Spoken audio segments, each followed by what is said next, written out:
This program deals with devil worship and satanic beliefs. It contains explicit scenes and descriptions of violent crimes and rituals. Americans are asking, who attacked our country? You have declared a subliminal jihad against the United States. Can you tell us why? Everything pertaining to what's happening has never come to the surface. The world will never know the true facts of what occurred, my motives. And night fell on a different world. And Iblis is thinking, I should be getting this position, not Adam, and this guy is created from dirt. And how does the army feel about you being head of the Temple of Set? And the conspiracy theorists can say what they will, but I want you to give me power over Adam, and I want you to give me soldiers and minions and all of these things. The people have so much to gain and have such a material motive for putting me in a position I'm in. We'll never let the true facts come of our voice to the world. And I want you to be able to give me the ability to whisper into the hearts of mankind. And who was the grotto leader? Don't remember his name. You don't remember the name of a person who involved you in murder? Now these people are in very high positions, Jack. Yes. Welcome back to Subliminal Jihad, episode 13. I am your co-host, Dimitri. I'm Khalid.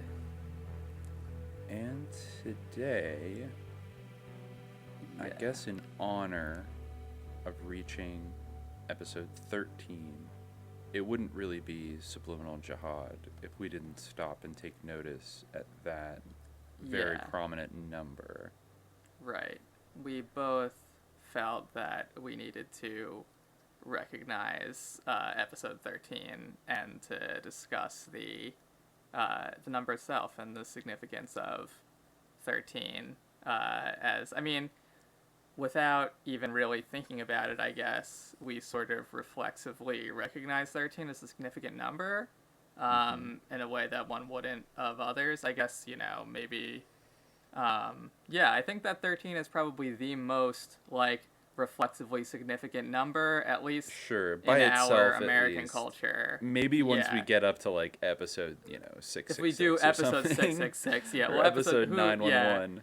Episode 666, that's going to be... As far as a two-digit number, and it did cross my mind, I think, when we did episode 6, episode 7, episode 9, episode 11, but none of those numbers... Yeah, you're definitely attuned to number symbolism. You should tell your 9 story. I feel like this is the episode for that, maybe. This is going to be mostly about 13, but also kind of numerology and the symbolic, the mystical symbolic significance of numbers in general. It won't be the last time we talk about numerology, just because, for one, numbers are one of the most elemental symbols that exist. They're very similar to letters in that respect, and they're the idea of number symbolism and significant numbers is a huge theme in esotericism and in sort of conspiracy theories, which are two of the major themes of the podcast. So it's definitely a theme that runs through a lot obviously of the episodes. Even as we talked about on the last episode, on our last Awara episode about Bitcoin and just the internet in general, that this is kind of a magical system that is based upon cryptology and mathematics and computer programming, which kind of functions in a way similar to spells. Except in the material world, but then it kind of creates this spiritual dimension out of the materiality. There's a lot there.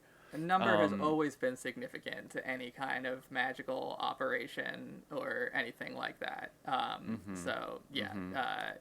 For sure. So I feel if you look through our catalog, in our SK Bain 9/11 episode, there's references to it with the significance of 11. It's a big theme, but now we're focusing mostly on 13. But I just think since it's a laser focused episode on this kind of number significance topic, you should tell your 9 story. Sure. We'll see what people think. Because I don't know what it was. It was something to do with probably something I heard on some conspiracy podcast back, I want to say in 2016. This is when I started to notice it, but by then I was already attuned to kind of the significance of 7 and 666 and things of that nature.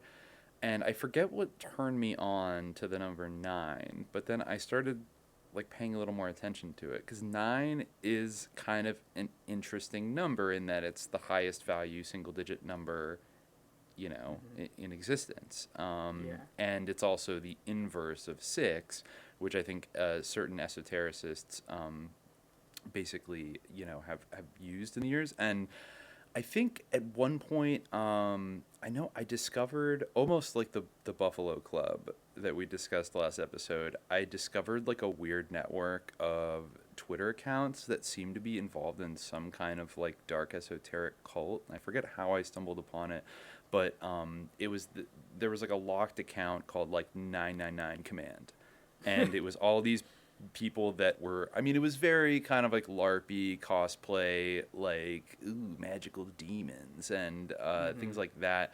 But I'm trying to remember the name. There was like a sort of goddess dominatrix account that everybody followed and worshipped, and all of these people, and they used just a lot of like cartoonish but kind of like scary iconography. It felt a little 09 Angles, Order of 9 Angles, which she was like a is coming up soon.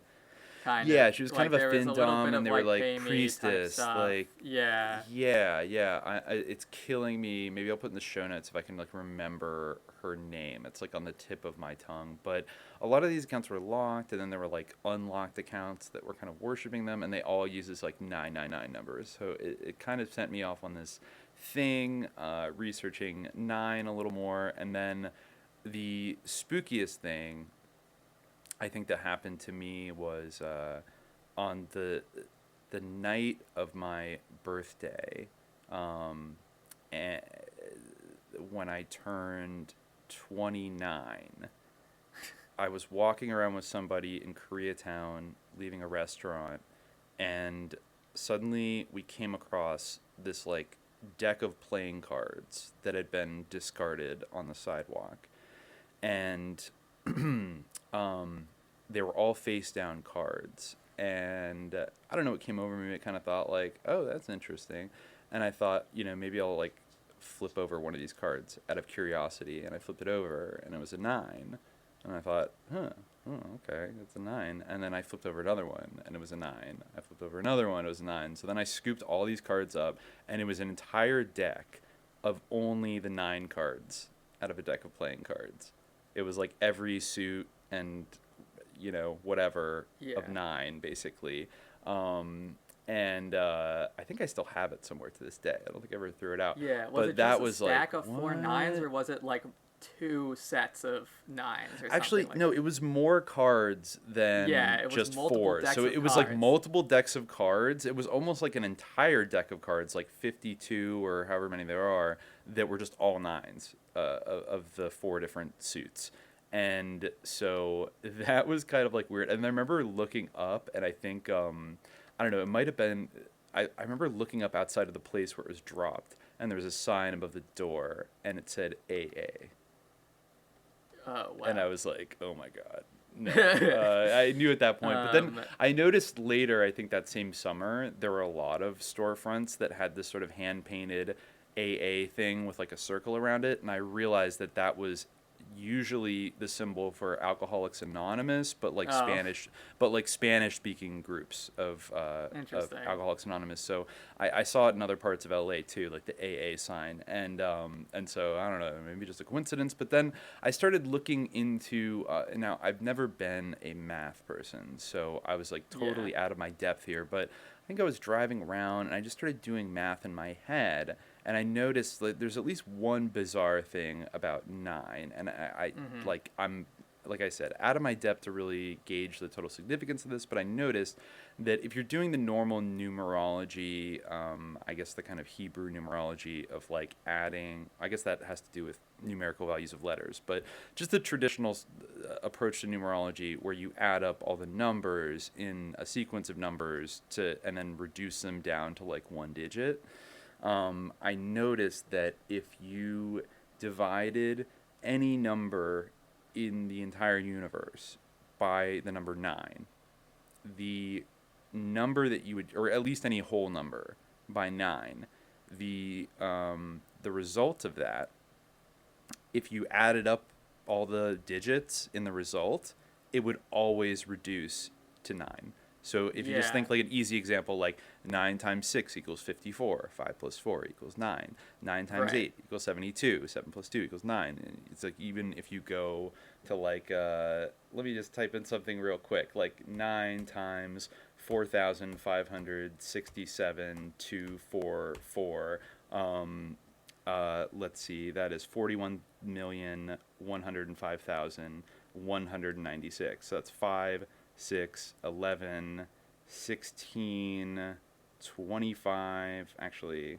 did I just ruin my own theory here? No, because it will work, but what you'll end up with is a number that will itself be divisible by 9. You won't get 9, or that's right. You'll get You're, a number you're right. that then, so it recurs to the point where so just like a smaller one, like 9 times 333 is 2997. So 11 plus I think 29. So 18 plus 9. So that's 3 9s. So then it will be 27, which is divisible by 9. So you'll always get a number that is itself divisible by 9, or you'll get 9 itself. Yeah, that's an interesting and curious property of 9, which is the reason why 9 is also one of those numbers not as popular like in the present day sort of general zeitgeist as 13. But definitely one that's been assigned some significance in the past, more so than numbers like, a lot of numbers have 5, definitely get some attention. And it differs across cultures. I remember people telling me that, I think one of our friends who was like from the Philippines, like I was explaining the significance, all this 9 stuff to her, and she was saying, oh, well, like in Asia, in a lot of Asian countries, there's a strong belief in numbers being either sinister or lucky, to the point where people will pay thousands of dollars to get a vanity license plate in China that's like all 9s or something. It's like 9999999. And actually, occasionally, if you drive around like Koreatown and stuff, or somewhere like like heavily Chinese parts of Los Angeles, you sometimes will see like a car. It's like 7777777 or something like that. That's interesting. And, and I guess 4. I forget if 4 or 5 is a number that signifies death and is considered unlucky. Yeah, it's interesting because there's, even with 13, which I guess we should get back to as a topic of our episode, there's definitely like the idea of 13 as being unlucky.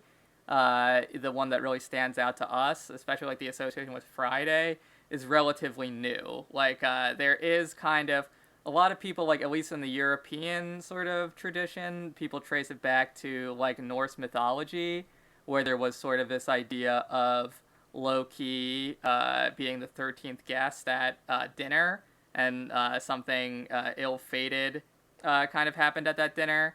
As a result of his attendance, because he's obviously this sort of trickster being, but it's also popularly associated with the Last Supper. There being 13 guests at the Last Supper and that type of thing. But I think it was really like heavily popularized like more recently, like in the 18th or century, or even maybe like the 17th century. People started to really catch on with this. It's also worth mentioning that I guess the popular lineage, at least in European traditions, that it's traced back to is something that we discussed before, I think in episode 2 particularly, and that is the persecution of the Knights Templar and the death sentence of Jacques de Molay, the Grand Master of that order, and I guess relates to a curse/prophecy that he yelled out as he was being burned at the stake outside of the Notre Dame Cathedral, that accused the king of, was it Philip IV? Yeah, Philip the Fair. Philip the Fair, yeah. Yeah, Philip the Fair and the Prime Minister of France and Pope Clement V. And he said that, like, within a year, you will be called to the court of God to, like, stand trial for your transgressions against me, and that your families, your bloodlines will be cursed for 13 generations. I never actually heard that he pronounced a curse. I've heard that. I'm not That's sure. That's what the Swedish guy yeah. that you linked to says. Yeah, that was a Mason. I didn't remember his mention of the curse. Yeah, that's like a Masonic explanation of the significance. I can just if you want me to read just like the literal thing, according to this guy Tor Akason, who is a Freemason from Sweden. For some reason, this is on the MIT website. Yeah, very weird. Yeah, he said, "Here you see innocent people die." Then he turned toward his 3 present executioners with the following cry of prophecy. Compare with the first epistle of Corinthians 14:1. He says, 14 minus 1. Anyway. I am calling you King Philip IV of France. I am calling you Pope Clemens V. I am calling you Prime Minister Guillaume de Nogaret to appear within 1 year from today at the court of God in order to receive your legitimated penalty. Curse be all of you cursed until your 13th generation. Then he fell down in the ashes and the red-hot coal of the stake with his forefinger upright to the heaven of God. Interesting. ISIS. And the arm in the hand with the upright forefinger. We all like to do that. I guess, yeah.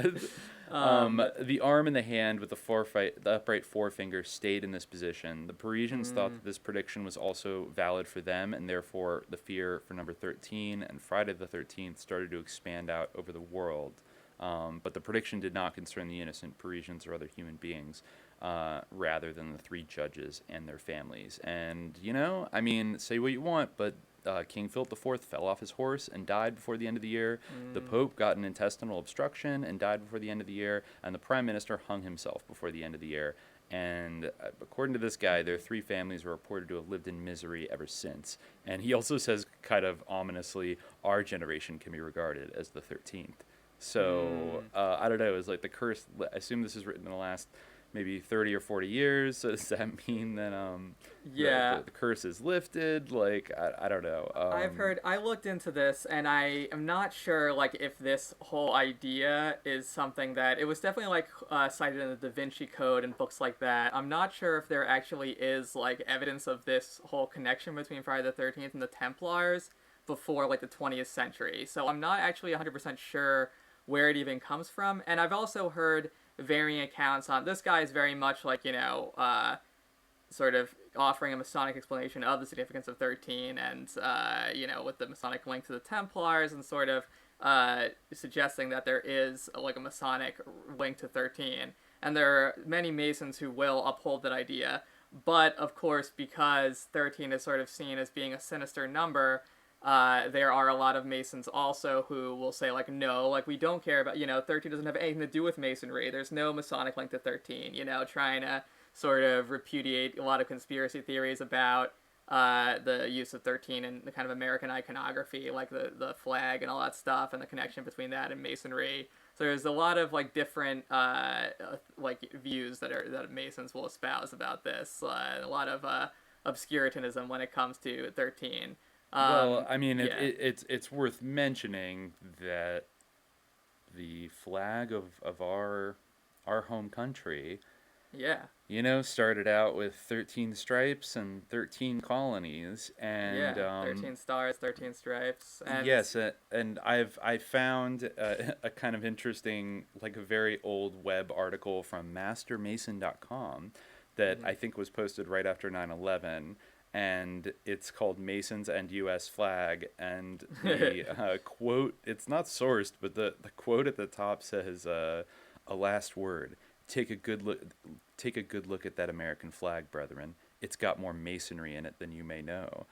And it was written by Andrew Baracci for American Mason magazine, and he explains that, basically, on January 1st, 1776, General and Brother George Washington, after having achieved a semblance of military order with a limited number of troops, proclaimed the formation of the Continental Army at his headquarters. There he hoisted the Grand Union flag on a 70-foot mast in defiance of the British who were watching from Boston. But the flag too closely resembled the British flag. The enemy sneered. An angry Brother Washington, while still in the field, sketched the idea of the stars and stripes on the back of an envelope. It was a Mason brother Francis Hopkinson, one of the signers of the Declaration of Independence, who really designed what the legendary Betsy Ross then cut and sewed into America's first flag.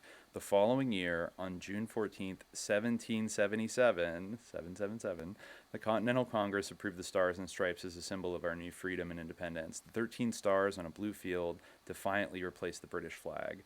After that, Masonic glory accompanied the Stars and Stripes on America's journey to growth and glory. Wow, so the U.S. flag wasn't actually designed by Betsy Ross? It was designed by... According to that guy, anyway. Mason Francis Hopkinson, who gave the design to Betsy Ross, who made... So, she quilted it, but I guess, it was... I mean, I feel like we always learned in school that she came up with the design for it. And I don't know, maybe they're stealing valor from Betsy Ross. But... well, maybe Betsy Ross stole valor from that guy. What was his name? The Masonic author of the Masonic Francis Hopkinson, who was a signer he was a judge. He was a founding father, though he died in 1791. Wow, he designed Continental paper money, the first U.S. coin, and two early versions of the flag, one for the United States and one for the U.S. Navy. Interesting. Yeah, well, I mean, obviously the Great Seal of the United States has 13 recurring many times. Like the eagle has 13 arrows in its talon, and and the olive branch has 13 olives on it as well. And I think that the pyramid in Anuit Coeptis, like the the famous all-seeing eye icon, I think that has 13 layers, like 13 leveled pyramid. And, I mean, of course, E pluribus unum, if I'm not mistaken, has 13 letters. If I'm wrong about that, someone is going to be like, wow, they can't count as subliminal jihad. But, whatever. You can verify for yourself. But I'm pretty sure it does. Yeah, just for the edification of everybody to clear this up. It does say on Wikipedia that Francis Hopkinson of New Jersey designed the 1777 flag when he was chairman of the Continental Navy Board's Middle Department, and that the origin of the Stars and Stripes design has been muddled by a story disseminated by the descendants of Betsy Ross. The apocryphal story credits Betsy Ross for sewing one of the first flags from a pencil sketch handed to her by George Washington. No evidence for this exists either in the diaries of George Washington or in the records of the Continental Congress. Indeed, nearly a century passed before Ross's grandson, William Canby, first publicly suggested the story in 1870. By her family's own admission, Ross ran an upholstery business, and she had never made a flag as of the supposed visit on June 1776. Furthermore, her grandson admitted that his own search throughout the journals of Congress and other official records failed to find corroborating evidence for his grandmother's this rules story. Because there's like a lot of like bullshit stories like that, like the first Thanksgiving, stuff like that. But I genuinely went through my whole life up until now believing that bullshit story about Betsy Ross. I did too. Yeah. Well, anyway, we just had a major breakthrough on subliminal jihad. And I think this is even more problematic. The family of Rebecca Young claimed that she sewed the first flag. Didn't lie and say that she invented it, but she sewed it. Young's daughter was Mary Pickersgill, who made the Star-Spangled Banner flag, and she was assisted by Grace Wisher, an African-American girl at just 13 years old. So stealing valor from Rebecca Young, stealing valor from 13 years POC, old. Grace Wisher.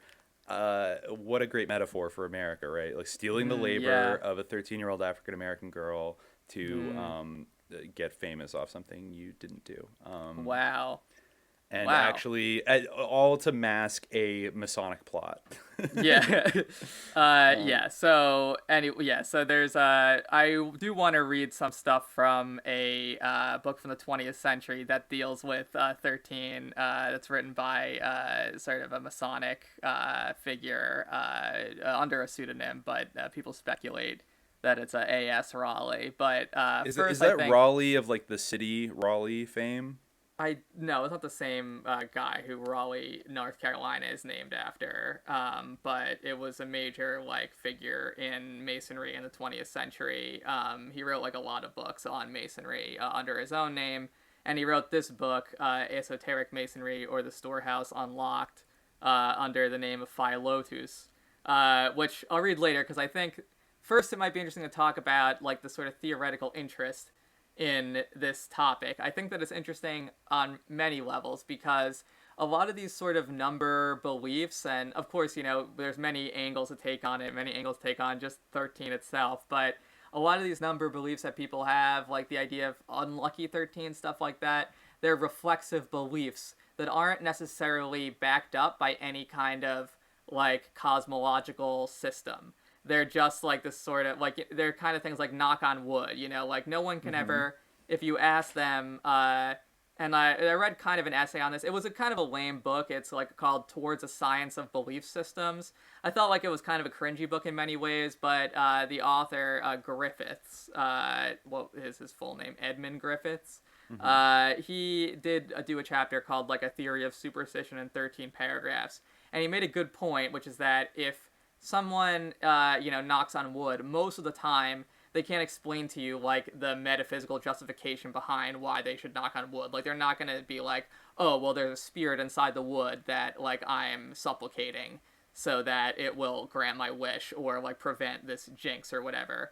Or, no one can really offer some kind of paradigm or framework why they have these kind of, like, superstitions or why, like, a black cat should be unlucky, There's no etiology of these types of things. And that's something that I think is interesting. Another interesting aspect of it is the idea of numbers is very primordial kind of philosophical idea. Like, it's often traced back to like Pythagoreanism and Pythagoras, I read a little bit about Pythagoras in preparing for this. It actually turns out that Pythagoras himself didn't really have much to do with mathematics.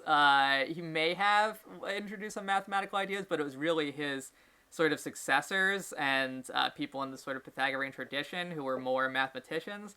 And he was more of like an ethical figure who espoused vegetarianism and the idea of transmigration of souls and stuff like that. So he's like a New Age influencer.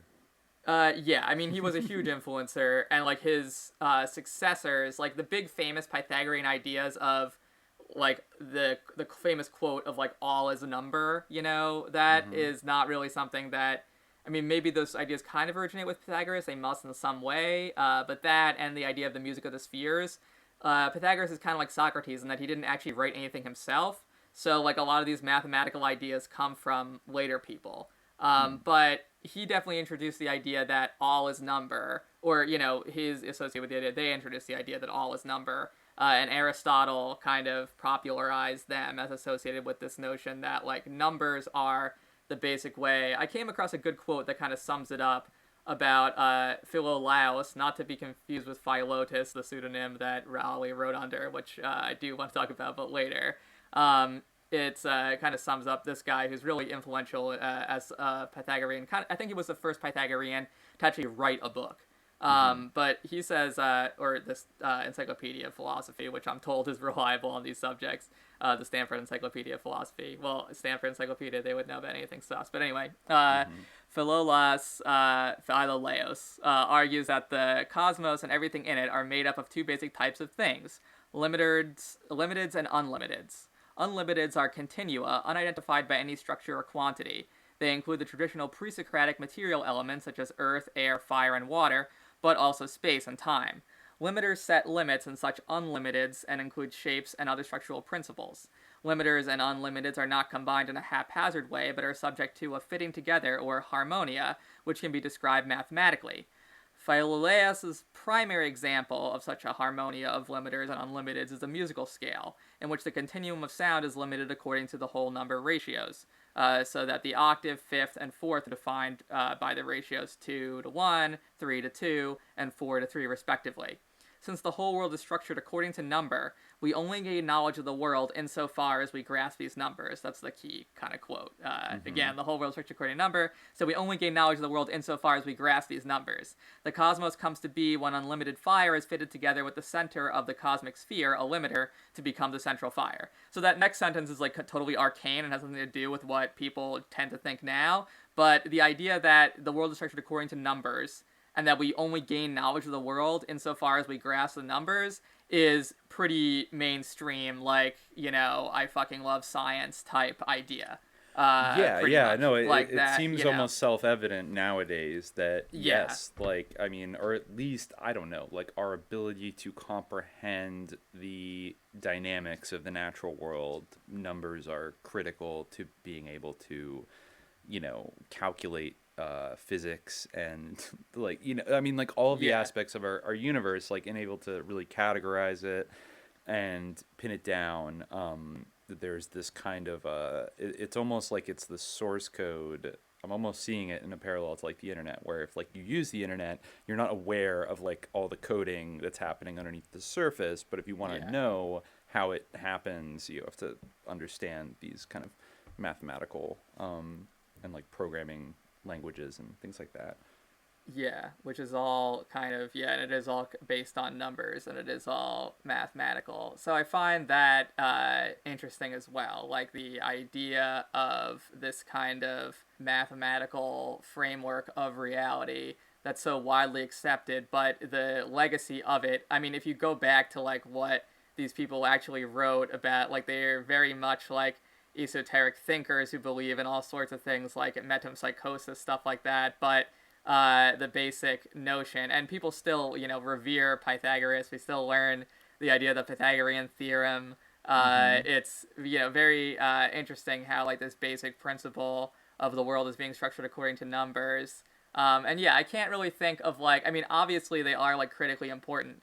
There was recently that big debate on Twitter about like 2 + 2 = 4, and like, you know, whether you define your axioms sort of differently, like in 2 + 2 = something else, like in different types of higher math and things like that. And there were people getting angry, like, and saying like, no, you're destroying Western civilization by saying, you know, or like stuff like that. What is the argument that 2 + 2 doesn't equal 4? I think I'm also not like a super big math person, but I think that like in other forms of higher math, like, you know, obviously there can be different axioms where like the rules of math aren't the same rules as basic arithmetic.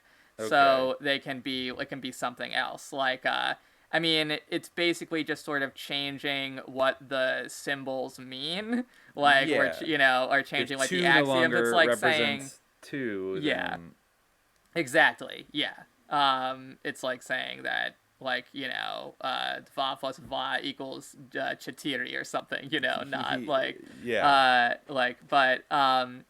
anyway, so, it's like kind of semantic in a way, but I don't know, like, I think that it became like some kind of culture war type of thing where people were perceiving like animus on both sides towards like some kind of a sacred situation. But anyway, so this obviously is still like very much charged, and the idea of these basic mathematical principles underwriting everything, you know, is like is held like very, very dear and sacred, and it's like very much something that's like widely disseminated. I read another thing by like a guy, Eric T. Bell, who wrote on numerology, I guess, in the 20th century, 1933. He published his book titled Numerology. And, you know, he talks, it's kind of like a little interesting pop science book he writes about. You know, it's kind of like a pop history of science, too. And he talks about the popularity of numerology in Hollywood and the sort of grift of numerology that people would apply at the time. But he talks about how, you know, and this is like kind of the era when Albert Einstein was like a celebrity and everything. So he talks about how like the world is kind of, he sort of documents the change in the world that's sort of taking place, where the idea of math and science becomes something that's of relevance to to like all people, you know. Like I'm trying to find like the like key sort of line where he sort of says this, but I just see you quoted this one line here that I like, where he says, although numbers cannot lie, they have a positive genius for telling the truth with intention to deceive. Yes, I think that. I do. Yeah, that's as the first as a sentence of not his book, math which is great. person, I support this sentiment Yes. that all you math nerds are just being lied to. You're psyoping yourselves. Yeah, well, I definitely think that. I mean, not really, but Well, I definitely think that there is like something to be said for like the critique of scientific impartiality. I mean, it's hard to assail like quote unquote pure math, but Sure, I would but- imagine that it is subject to the same like, a lot of the time the models that you design in many ways determine the results that you get. Well, exactly. To quote the so- total cliche, there's lies, there's damn lies, and then there's statistics. Yeah. So it's a commonly accepted thing that, and I think it's something that maybe the adherents of like secular scientism today are unfortunately maybe losing their edge in terms of being skeptical of like you said, like we believe in science, as a kind of just like almost as a replacement for religion, Yes, exactly. as a dogma. And it's like, you can manipulate science pretty well. I mean, you can massage there's the, what do they call that right now? The reproducibility crisis in a lot of academic research. Well, especially in like anthropology I guess I was thinking the crisis of representation, but there's too. also reproducibility quality. But making these assertions, like these psychological studies or medical trials and things like that, and then not other people basically not being able to replicate them, which I think you're the academic, so I don't know, you can tell me, but I guess wasn't used to be taken more seriously than it is taken today. Now it's like, oh, we got one thing, like even if let's get it peer reviewed, and even if nobody else can reproduce these results, which definitely brings up important questions of like the efficacy of that study or the accuracy of it, whatever, it's it has been sanctified by the temple of science, and we must believe it. I am an academic, but not really in STEM. So basically our doctrine in the humanities is, like STEM is bullshit, and like they're just as like qualitative as our work is, and their pretense of being more quantitative is, just that. But I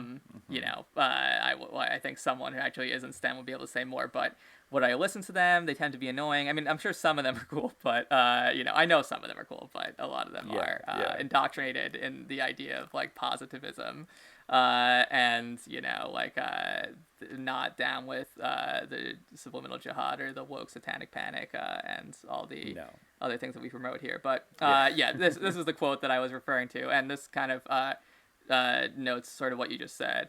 It actually calls it, very interestingly, a modern miracle. And he says, to most scientists, one of the gratifying things of recent years is the avid popular interest in science, which has swept the world since the Great War. There has been nothing approaching it since those heroic squabbles in the infancy of evolution. Again, evolution, the super critical, important, pivotal power of this. When even dignified English bishops so far forgot their holy office as to lay out, or try to lay out, the saints of Darwinism. All this adds to the joy of life, whether one be pro-science or anti-science. Only an occasional scientist now and then gets fed up with too much appreciative publicity of himself or his work, and wishes the world would leave him some time to dream. But Einstein is in the minority. Possibly he is the minority itself. For our present purposes, this eager appreciation of science is all to the good. It relieves any mere mathematician who is trying to describe scientific numerology from the necessity of explaining what electrons, protons, neutrons, Planck's constant, and quanta are, to say nothing of photons and Boltzmann's constant. These physical terms have passed into common language and are well understood by everyone, except possibly a confirmed mathematician. But mathematicians are notoriously thick when it comes to common things, and their failure to comprehend what others understand can be ignored. So, he's just kind of making a joke about himself in this book and how he doesn't really understand science and he's more of a pure mathematician. But the idea basically is that he, within his own memory after World War I, there's this huge explosion in popular knowledge of science and appreciation of science as kind of, as you said, like a new, like kind of civic faith. The, tenets of belief that people have basic knowledge of.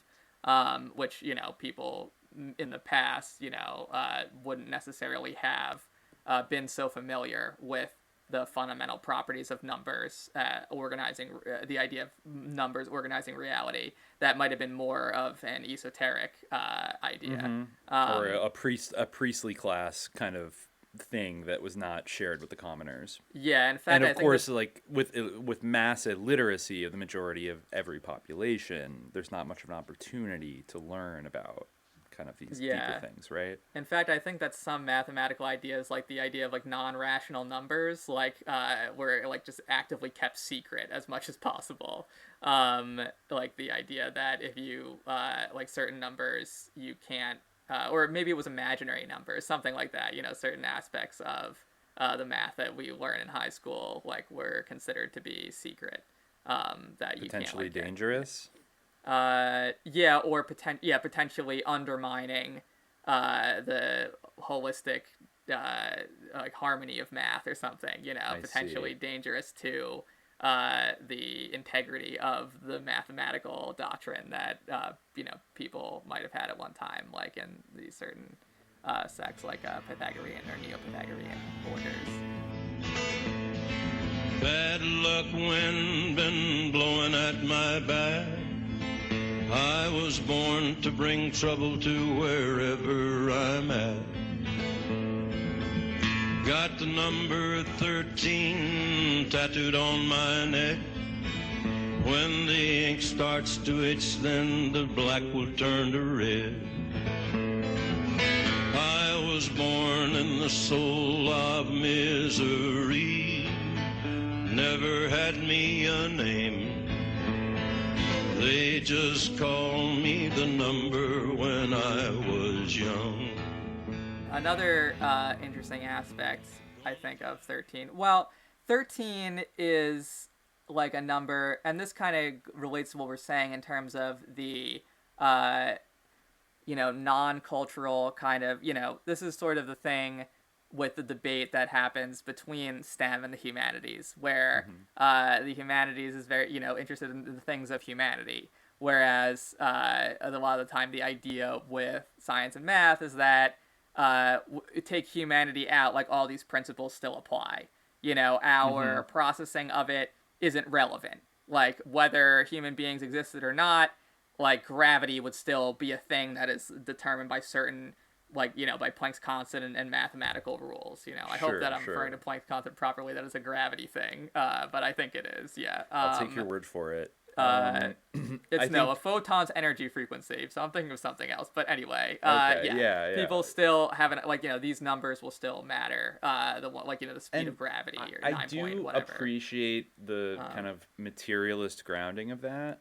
But then at the same time, you immediately have to think about all these very out there experiments in like quantum physics where they've and who knows to what extent this is, you know, affected by like the reproducibility crisis, but the idea that, you know, they found like some experimental evidence that things behave differently. I was just reading something the other day about whether, I guess, like something about, you know, a particle, whether it expresses itself as a wave or something else, and how kind of like the Schrodinger's cat a hypothesis was kind of upheld by at least one of these experiments, and that like the observation of reality affects it in some way. And I think, you know, without getting into the weeds of the high theoretical physics of that, just thinking about how the it's hard to fully divorce our human perception even from these like STEM subjects. So the idea that somehow these scientists, by virtue of their education and their expertise, are kind of like disinterested, like God observers of the universe, and perhaps that they're not aware of certain biases that are deeply rooted in like humans' ability to comprehend or perceive things, that often doesn't get spotlighted in the STEM field, right? I mean, I think that there's less emphasis on it. And what I find interesting about the case of 13 and its significance is that like it is on the border between this sort of thing where are certain things kind of naturally given or are they cultural, you know? It's a pan-cultural thing, you know? It's something that people it gets into that sort of territory. People start ascribing stuff to ancient aliens, you know, like all these different cultures have pyramids or whatever, you know, how does... There's or giants. Yeah, exactly. Yeah. You know, that like it's the idea. It's like, oh, well, did people independently come up with giants, or is there something inherently at least appealing about the idea of giants, or are they real giants? You know, like there's one good essay about 13 that I found on Scribd by Tok Thompson, which is like a deep dive into 13 in particular, called The 13th Number. And he talks about the movie The 13th Warrior is kind of his way into the stuff, but he talks about... I had to watch that in history class in high school. I have no idea why. It's interesting. We had to learn about Islam or something. Yeah, world Ibn history. Fadlan like is a real guy. I've actually read his history, and it's more wild probably than the movie The 13th Warrior or the book. But anyway, yeah, I guess he is sort of talking about the reason that the number is using the title or. But he talks like transculturally about different traditions around 13. Like he does make a note of the old idea of the sort of early Norse dinner party. It's called Loki's Quarrel. A dinner party set for 12 gods. The trickster god Loki attends uninvited, proceeds to cause trouble, precipitating the death of the beloved god Balder. You know, he talks about whether it's actually the case that 13 was the actual number of guests in Snorri's Prose Edda. Again, I'm not like a Norse person, so or not Norse, ethnically or like in terms of what I study or know about. So forgive me if I got any of those names wrong. But yeah, but he talks about that as a main idea in European folklore. He also talks about it's a huge thing in the Mesoamerican and Aztec in particular tradition. 13 is like a highly valued sacred number, and he makes a lot of points about this. I guess the Aztecs had two calendars, one civil calendar based on 365 days, and a 260-day year based on the Venus cycle, which was their ritual calendar. Although I guess their civil calendar had actually 360 days, and then 5 days, which were considered to be nothingness. And his 13 was very important to them, but it's interesting because his theory, at least the author's theory, for the reason why 13 is so transculturally significant, or at least the one that he first proposes, is that it has to do with the syncing up of solar year with the lunar year. Yeah. You know, a lunar rotation is like 29.54 days, and a solar year is 365.24 days. So if you try to like divide them, you're going to end up with just a little bit less than 13 and more than 12 Basically, months. A 12.41 lunations per solar year. Yeah. And he says, hence cultures with a lunar solar calendar are forced to reckon with an odd 13th month every year. And this month is, in this hypothesis, what has given the number 13 its unique and widespread cultural properties, particularly as a kind of a sinister connotation. Yeah. But what's interesting about the Aztec example is that they're not relying on the magic number 13 as a solar lunar corrected device, as you would expect. But it's actually an integral part of their complex sacred calendar system. He writes, the calendar system of the Aztecs built largely on the accomplishments of their predecessors, particularly the Maya. The Maya calendar calculated 11,958 days per 405 months, giving a lunar value of 29.52592 days, just 7 minutes short of modern calculations. It's amazing how good they were at astronomy. But anyway, they also kept track of the lunations in their calendar, although Aveni notes their system is markedly different from that proposed for the megalithic people of Great Britain, since the Maya seem to have had no interest in the extremes of the lunar cycle.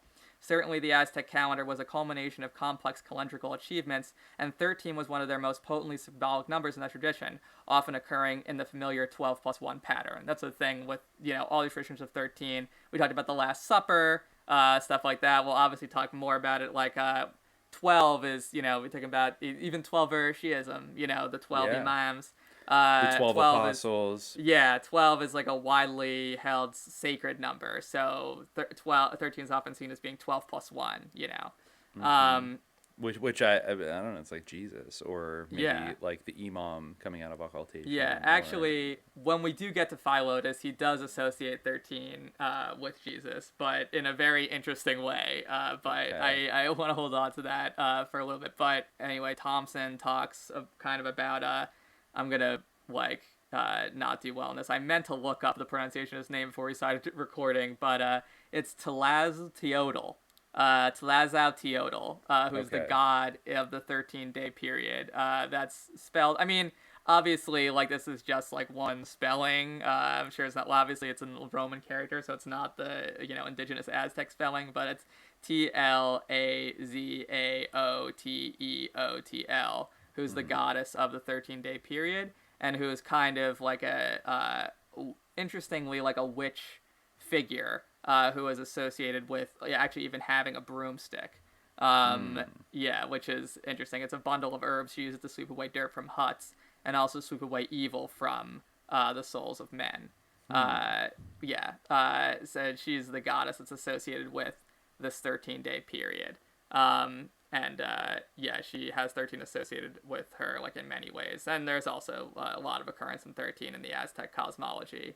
One of the interesting things, and this kind of goes back to the solar lunar cycle, another interesting one he talks about is the sort of Ojibwe, or the Wabeno sort of tradition involving, I guess it's the Tolowa of Northern California specifically, who have this idea. But they had a story that there used to be 15 moons.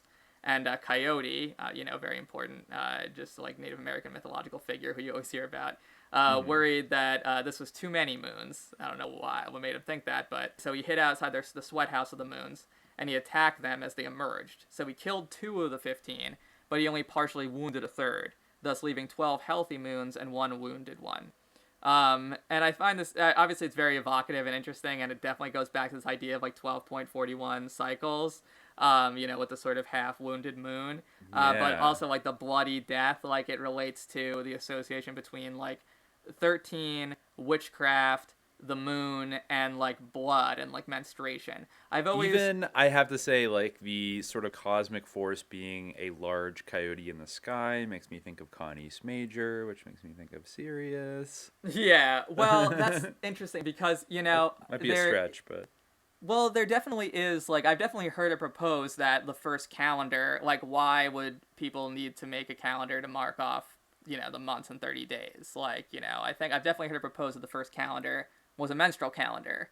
And there definitely is, like, a monthly regulation to, like, my GF has an app that's called, like, My Moon Time to keep track of her periods, Oh, like, no, definitely. That's very, and I think that's, I just heard on NPR the other day, there was some guy who had just written a book about astrology and was talking about how, the sort of, the gendered appreciation of astrology, and how, even though throughout most of history, this is like almost an exclusively male domain because it was like court astrologers and things like that nonetheless, like, it has this, I think in modern times, but it very reasonably why women might take to it more is because their bodies are literally impacted by the lunar cycle, or they sync up with the lunar cycle every single month. So, I mean... I feel like that's something that men don't, they notice like changes in the weather, or maybe they can see the tides go in and out, but that's a little different from feeling your body transform, and have it synced up with like a celestial body. So then it kind of opens the door a little bit to be like, well, what is Venus doing to me? What is Mars doing to us? And all that stuff. There definitely is, at the risk of being problematic, like, there's a gender divide in the way that, like, magical practice manifests, like, the way that men, like, perform magic, like, is, like, the Crowleyan type of very, like, patriarchal, very, like, male-centered type of magic, people might argue with me about that, but I would say that it's very much, like, Kenneth Anger would agree with me that it's very much, male-centered. They're like, to this day, there's a certain, like, genre of witchcraft that definitely has a strong appeal to women more so than men. And, like, even in, like, the sort of witch, in the same way that, like, there's pink razors, that are for women, and there's blue razors that are for men, and they might be the exact same razor, but they're marketed differently. In the sort of witch industrial complex, there's definitely, like, a witchcraft for, the witch commercial complex. There's definitely, like, a women's witchcraft versus, more extreme, like, Lucian Greaves, like, male No, for sure. You usually see the kind of really, like, heavy metal satanic things be taken up by by men usually, and I think there's probably all kinds of tangled sociological reasons why, you know, those things maybe code the way they do, or why they gender code the way they do. But yeah, that author also said that what did he say? I forgot. Give me a second. But it's interesting because like this whole topic of like gender gets into like issues of like bioessentialism and things like that, like, you know, very hot button issues, like, you know, but that's basically the crux of the whole like number thing. You know, is there something like inherent to the cosmos and the relation between humanity and the cosmos that is structuring these ideas? You know, are they not like, you know, these ideas aren't just arbitrary, like, you know, where it's like people are just making up, like, you know, there's like culture is something that human beings just make up, whereas science is like verify, you know, like this is like the intermediary part where there's a connection between the two. I just remembered what I was going to say is that like this author pointed out that, you know, even though a lot of our written history and text from antiquity, you know, gives this evidence that it was mostly men in kind of high positions, you know, scribes and priests and stuff that, you know, that did most of the studying of astrology back in the day, that there has been, of course, for like tens of thousands of years, like folk traditions in tribes and small communities, and that he said there's not a lot of like documentary evidence because a lot of it was based on oral tradition, but he said from what they've been able to tell is that like women did have a very prominent role. You know, there were the wise women in tribes and villages and things like that that did kind of you know, practice you know, employ astrological knowledge, and of course, you know, we're like shamans and all that kind of stuff. And that's a thing, because like most traditional societies definitely do have or tend to have like a sharp gender division. Certainly the case in like a lot of traditional societies that are in sort of the Islamic milieu, or the sort of under the umbrella of Islam. Like that's a problem where like a lot of the books that we have, like especially the ones that are published popularly, are like from a very patriarchal intellectual world. But there definitely were female sort of led traditions, but a lot of time they're very separate. And a lot of time the concerns of them and what they're like directed towards and what the priorities are different. So that you know, it can vary. And I think that's a good sort of segue to another like big thing related to 13, which is the sort of witch coven idea.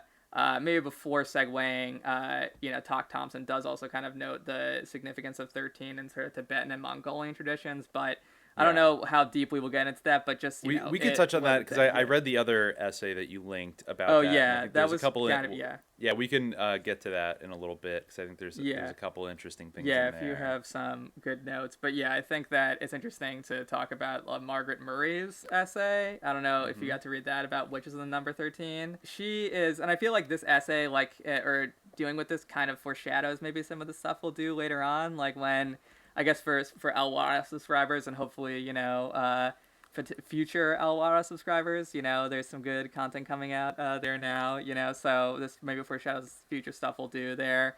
An episode that we suggested during our Giants talk about the Salem witch trials. Margaret Murray is she's M.A. Murray. I think that Margaret Murray is her name, but it was Margaret Murray. And this is from 1920? Yeah, she was a scholar who was known basically for the witch cult hypothesis, which is now like pretty roundly discredited and not believed. But basically it's the idea that some of these witch trials and the idea that some of the people who were convicted of witchcraft actually were practicing like a sort of paganistic / like witchy religion. You know, that like the horned god was some kind of real deity. But yeah, now people have, you know, is it worth reconsidering? Perhaps. But, you know, she definitely, like, this is very, like, reading this article, I mean, it's amazing how much the norms of, like, this is for a journal called Folklore that she wrote this, or it's published in a journal called Folklore. And it's amazing how the norms of especially stuff like this, like folklore, like, folklorism, like the field, like anthropology, stuff like that have changed. Like she literally, cites Cotton Mather as a source on what the organization of witches were like. Which is, and like she's going through these witch trials and their confessions and saying like, what can we learn about these witch cults from their, from what they say in their like sort of trials and their confessions, which, she does say, I think she does give a little bit of lip service to the idea that some of these people were under torture, but she says some of it, just can't be coincidental. And basically, one of the big conclusions that she makes is that the standard number of witches in a coven, particularly in Great Britain, is going to be 13. And that in, this coven would basically consist of 12 members, and then, again, the 12 plus 1 formula of 12 members, and then the devil. And this would come up again and again. A lot of the time, people, like, her thing is, like, they would fill it in without prompting. This would obviously be very much, like, laughed off in contemporary academia. The idea, like, are you kidding me? Like, these poor women were just repeating what, they, but Margaret Murray in her day did sort of, suggest this. Maybe we can read, like, a key, she quotes the confession of Isabel Beckwith, who confessed to being a witch. It is usually supposed that witches under torture accuse recklessly all the women of their acquaintance. Isabel Beckwith's confession does not bear this out. At the Sabbath, the devil used to summon the wizards and witches in regular order. She remembered very well, having heard him call the old woman Colette first, in these terms: Madam, the old woman Beckwith, that's Murray's interjection. Then the woman Falaise, and afterwards the woman Hardy. Item, he called Marie, wife of Massey, daughter of the said Colette, said that after them she herself was called by the devil, in these terms, the little Beckwith. She also heard him call there Colette's Beckwith, who held her by the hand in dancing, and someone, a woman, whom she did not know, held her by the other hand. There were about 6 others there she did not know. This evidence points to 13 persons being present, and is of value by showing that even under torture the witches adhered to the stated number. At Queensferry in 1644, 13 women were tried together as witches.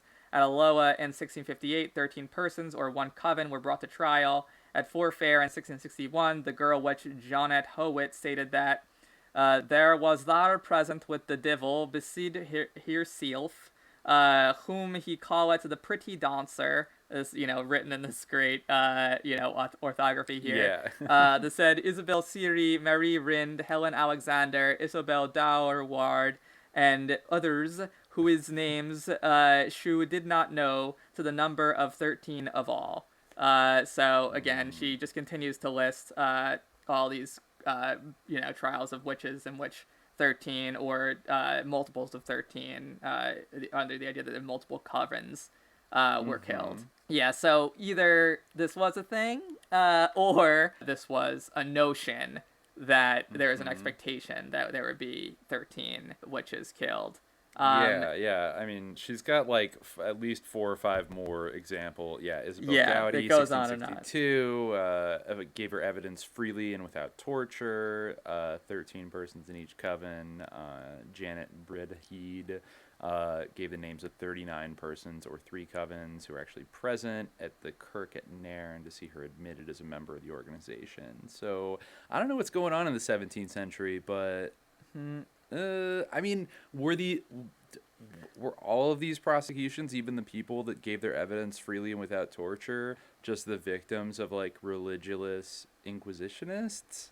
Well, I guess they definitely were the victims, but were they were they innocent, like, fully? I'm not saying they deserve to be drowned or burned at the stake just for doing rituals, but the common conception is that not only was it unjust to punish these people for being witches, but like none of them actually were witches. It's just kind of a belief that is almost ubiquitous in our culture, and I think certainly in any kind of expert domain like academia or journalism, that basically there was not one kind of shred of truth to even the fact that they were doing any kind of ritual like pagan magic, but then the implication is like, and even if they were, it'd be wrong to persecute them. But like, we never back up and say, well, what if they were, and what was the nature of that? And I'm just a little,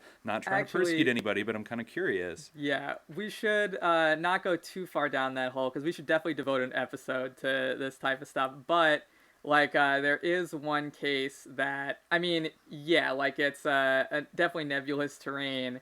And I think that Margaret Murray does point out one interesting case, which is she is trying to think of French examples of the same sort of thing.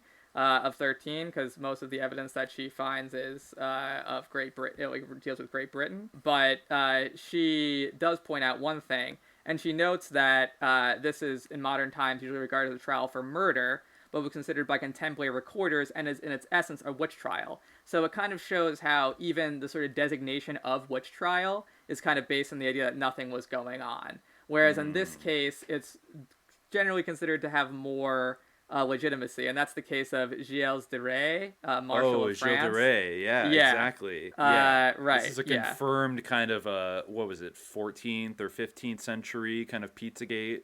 Yes. It was a 15th century Pizzagate situation. Yeah. Well, he definitely was accused of some pedophilia, sacrificing. Or John Wayne Gacy, trying to summon demons. Yeah. Right, and those who were proved to be closely connected with him and his rites and sacrifices, which he performed, 9, including himself, were arrested and tried. 2 saved themselves by flight, and 2 had died shortly before, in all 13.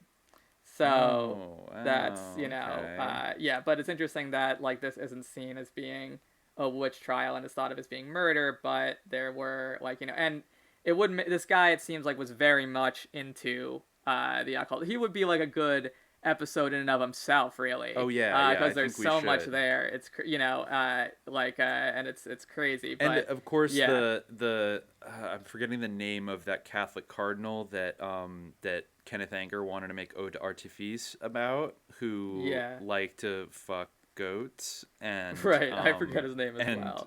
It was a fan of golden showers and was a huge occultist, even though he was a Catholic cardinal. That would be another. I mean, in this case, I think the only evidence we have is abuse of goats.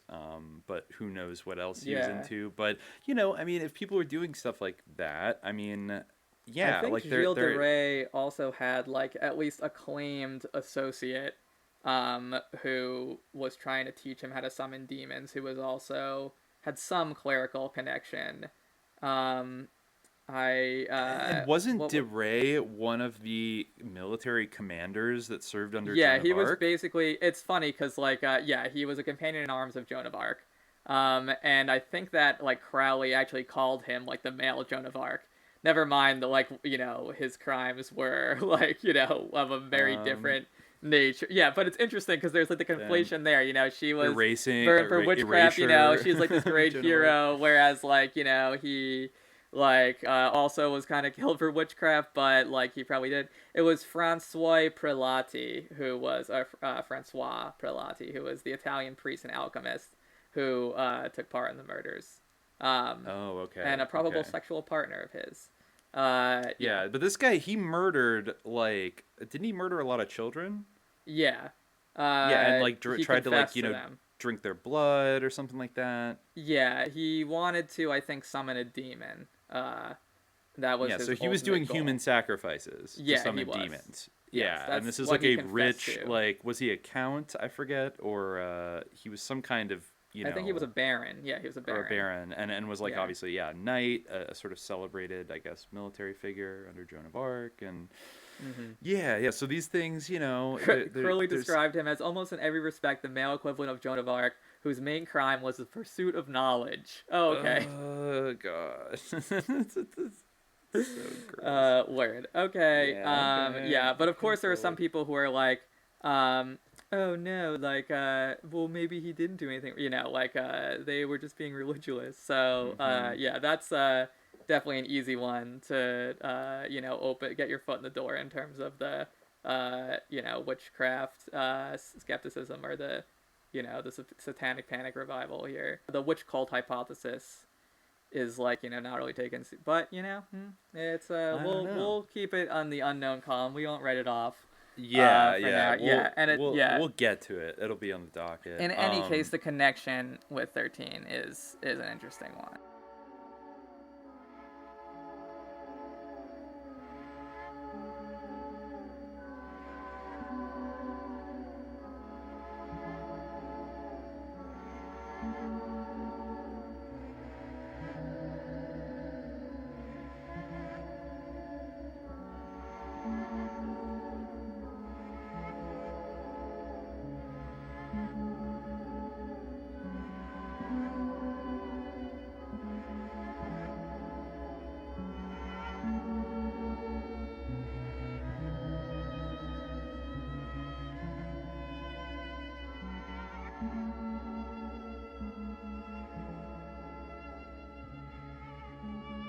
Did you want to talk a little more about the Raleigh writings on 13? Yeah, word. Yes, I'm going through my notes now, and I'm reading that the fear of 13, according to like a Smithsonian Magazine article from 1987, it costs America $1 billion a year in absenteeism, train and plane cancellations, and reduced commerce in the 13th of the month. But anyway, yeah, well, wow. I guess well done, Comrade 13. But yeah, so yeah, we talked about of them all. Yeah, that was mentioned in Anne-Marie Schimmel's book on the mystery of numbers. She's a pretty famous Islamicist who did a lot to sort of popularize Sufism. So, yeah, I guess she wrote a book on numerology. She mentions something that is going to come up, I think, again in some of the Raleigh stuff, talking about its significance in Maya and Aztec culture, and also its value in some rabbinical stuff and in the Talmud, like the land of Israel will be divided into 13 parts. The Zohar elaborates the importance of 13 when describing the three-headed sacred ancient of days. He can be found the 13 paths of kinds of love because the wisdom hidden in him divides itself 3 times toward the 4 directions, and he, the Ancient One, comprises all of them. So that's like a more conventional take on the significance of 13 in a Judeo-Christian sort of paradigm. Raleigh is a really interesting figure who I came across during the research for this, and he is definitely someone who sticks out as having some interesting things to say about 13 from a pretty Masonic point of view. He was a spiritualist and someone who was interested in Hermeticism and Masonry, who was active in the early 20th century. He died his funeral was on June 19th, 1918. There's some great material on him on a blog, ehbritton.blogspot.com, which is like an amazing blog on American spiritualism in general, focusing on Emma Britton, who was a big figure in American spiritualism, who might be, a good person to talk about at some point. But she did some work on Raleigh and has done some really good research on him and has brought a lot of stuff to light regarding him that I'll definitely draw from as I'm talking here. But anyway, and I'll mention the blog as I do. But one of the big books that is interesting that Raleigh authored, he wrote a lot, and a lot of them had to do with numerology. But the one that I read most thoroughly before this podcast is called Esoteric Masonry, or The Storehouse Unlocked, which he wrote under the pseudonym of Philotus with a Y. And he talks about the number 13 very frequently in this book. The main idea of this book, I'm just going to cut right to it. Well, maybe there's a way for me to talk about it in his own words. He says that basically his interpretation of the Bible, both the Old and the New Testaments, is fully esoteric, based on kind of hidden meanings. And one of his big sort of readings is the idea of Jesus, kind of as the ictus, or the fish. Of course, you see the Jesus fish, the association between Jesus and ictus is a common thing. But his association between that basically is that Jesus is kind of your sperm.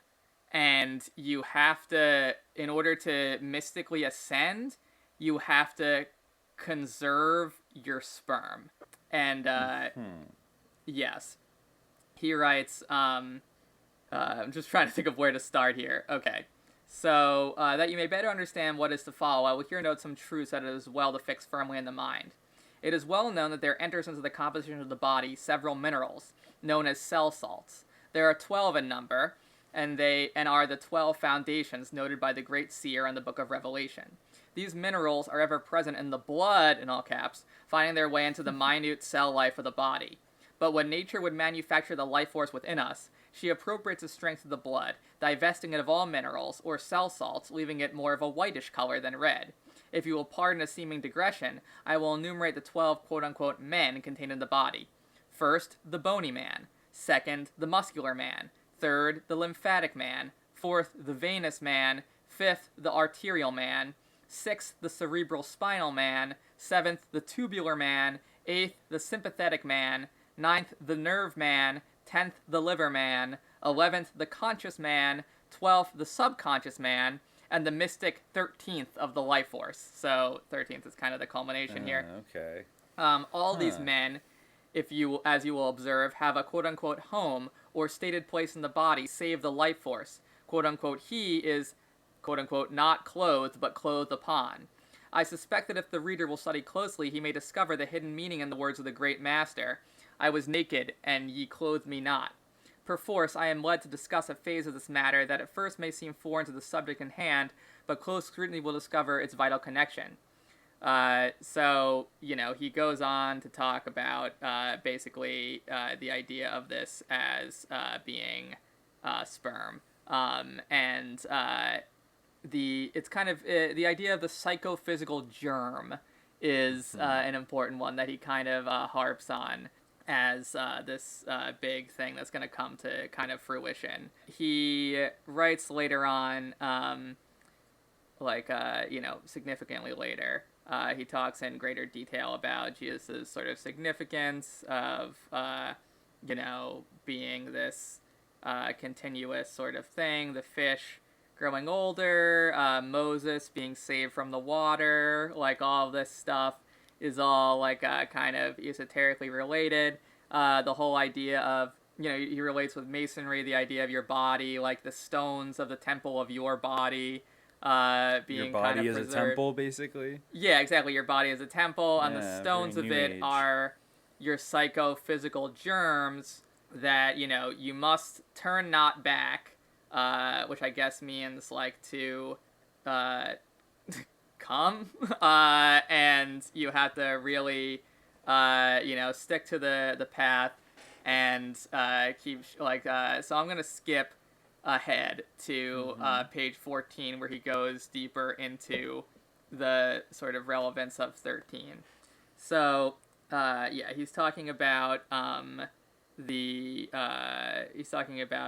John, Jesus going through the avenues of the body. I'm trying to find his citation for this stuff, talking about different colors, but it's all very obscure. But anyway, the force in you is your own recording angel, faithfully preserving an exact image of your each and every innermost thought. It constitutes the psychic body that you shall inhabit after physical dissolution. Do you not see that by jealously guarding your psychophysical germs from all the desires, emotions, and passions of the flesh, and the thoughts to which these things give rise, that the psychic body builds itself? For it does build it out of the material you send it, whether good or bad. In other words, your psychic body is made up of your own individual Akashic record. I guess Akashic record. Akashic record. That's still a big thing today. That's interesting. Yes, he spells it he spells it like acacia, like Akashic, like A-C-A-C. Oh, interesting. I-A-C. But anyway, and becomes your paradise or hell, just as you make it. Do you not better understand the words of Solomon when he says, "As a man thinketh in his heart," and Raleigh puts in quotes, pineal gland, or the heart of the brain, so is he? Do you not see that the first and suspended task that confronts you is the absolute mastery of your thought? Or Paul says, bringing every thought under subjection to the will of God? Surely you cannot be so blind as to not see the fact that your thought determines your destiny. He that looketh after a woman to lust after her in his heart hath committed the act already, says the great master. So, yeah. So he's much like the Kellogg's and a lot of the Eurasians, deeply nofap. Yes, he's very much committed to the idea of nofap, and there's a notion that basically there's 13 moons that you have to kind of hold your germ in. He talks a little bit more about the significance of 13 when he's talking about Paul. Hence, in this work, we are not dealing with the people per se, but what their name and life symbolize. We have seen that the word Paul means a small voice. How many letters did Paul write? 13, including the book of Hebrews, though his authorship of the last named book is disputed. We shall see anon. How many men did we discover in the body? 13, including Jesus, the mystic 13th. Is it not plain to you that each one of the epistles of Paul is a message, separate and distinct to each of the 13 men in the body? This is the kind of, a 13 interpretation that he's doing, where 13 is kind of the culmination of this long thing where it's sort of the fish in a continuous path, one after another, and they have to be sort of realized over the course of these moons. I'm trying to find the part where he talks about the moons in particular. Yeah, that is the moon thing coming up again and again is very interesting. I think later on, I'd love for us to do an entire episode about the planet Saturn. And oh yeah, for sure. There was a book I read a couple years ago that had, I forget when it was published, but it advanced this kind of almost like it was a sort of pseudo-astronomical theory about the planet Saturn, and basically it involved the realization that Earth was once a satellite of Saturn. And then there was like a Planet X event where like a wayward planet on an elliptical orbit, which of course is in all kinds of other conspiracy theories like Nibiru or whatever, made a close pass in the inner solar system maybe like 30,000 years ago, and it ripped Earth away from Saturn. And basically, like, even we were talking in the earlier episodes about Saturn kind of, you know, being Chronos and like time, and like how Blavatsky had all these ideas about it being disjointed. Like there was some kind of cataclysm that like disjointed us from like time, that is sort of dramatized in like the stories of the gods. Yeah, the creation of temporal time. Yeah, that's interesting too. Yeah, and I think even the idea that like, because we know that there's like a spooky hexagonal superstorm that basically like is in the North Pole of Saturn, which is honestly like the sussest thing about it. Like it's so fucking sus. And I think that actually does show up in, even though we didn't discover it photographically until the 20th century, the prominence of hexagons and everything is like very interesting, and like maybe the rotation of like the hexagon storm like taught us like what time was in like a real time observable way, as like very early humans. I mean, this is all like basically not like accepted astronomically, but I found it to be a very fascinating and compelling narrative. But yeah, one day we'll get on that. This guy definitely did get. We definitely should do a Saturn episode, because I do like, you know, doing all the reading for this podcast. I encounter Saturn like all the time, including in my reading for this episode, pretty frequently, because it comes you know, up again and again. Yeah, and it's even definitely a big the deal. oddity that it's the only planet to have like a moon with a dense atmosphere. It's Titan, and then like we're the only planet that has like a dense atmosphere, and the fact that if we were a satellite of Saturn, which, so let's say if it was like closer to the sun, then conditions would be like similar, but then we would see perhaps 12 moons in the sky, because Saturn has about, I think, 20 major moons, and maybe you could see, you know, 12 of them. And so that's an interesting take. Yeah. Wow. I mean, that is an interesting take. Just thinking. Spitball. Wow. Yeah. Like. Yes. I figured that it was like, you know, the time, like the sort of lunar rotations, but yeah, maybe it literally. But anyway, I did find what he says about the moons, which is, you know, they're about the maturity of the germs, and I guess this is how long you're kind of like training yourself, and maybe, you know, being like doing nofap. He says your first one will be longer than 13 days from birth to maturity. So will your second. For each one matures one sign later each time. But your fifth germ will be born 13 days earlier than your first one. In other words, the moon gains 13 days in the time elapsed from the birth of your first germ. Some months the moon will gain 2 days, in others 3 days, but in each and every case, the total gained in 5 months is 13 days. These numbers are significant to those who are familiar with the death, burial, and resurrection of Hiram Abiff. And that's like this major sort of founder hero in Masonry. I don't know. Yeah, like I think it was mentioned in that MIT article, Hiram Abiff. Yeah, it's like kind of this Masonic hero, and like he plays a role. The story of Hiram Abiff plays a big role in the initiation rituals of Masonry. And basically, it's like a Mason who like died rather than reveal his secret. I see, which is what that essay said about Jacques de Molay, is that, you know, he was seen as a hero. Like, actually, that Swedish guy said that actually the 13 is his lucky number because it shows that, a member of this like priestly class, this initiate order, refusing to rat on his fellow monks and reveal his secrets, even under pain of death. Right, yeah, I don't know, like, why, what he means when he says this will be clear to people who know the meaning of Hiram Abiff, because even in his book, he does discuss Hiram Abiff. Maybe, does Hiram Abiff have 13 letters? 5?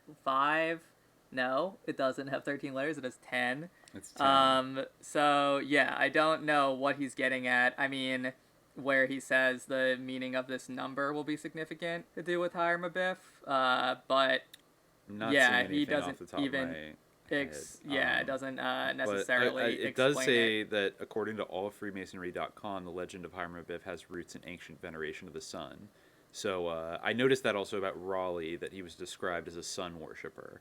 Yes, he was. In fact, he eventually embraced, he eventually started going by the name Hak Natzin Eldorado Khan, and embraced, his idea of Aztec sun worship, which is interesting based on kind of what we had talked about before with the significance of 13, which obviously was also a big deal for him, and it was something that was also very significant in Aztec astrology and numerology. Oh, another thing that popped up in Raleigh before we move on to his sort of later sun worship phase, he also used this big word that stuck out for us in the Urantia book of the Melchizedek.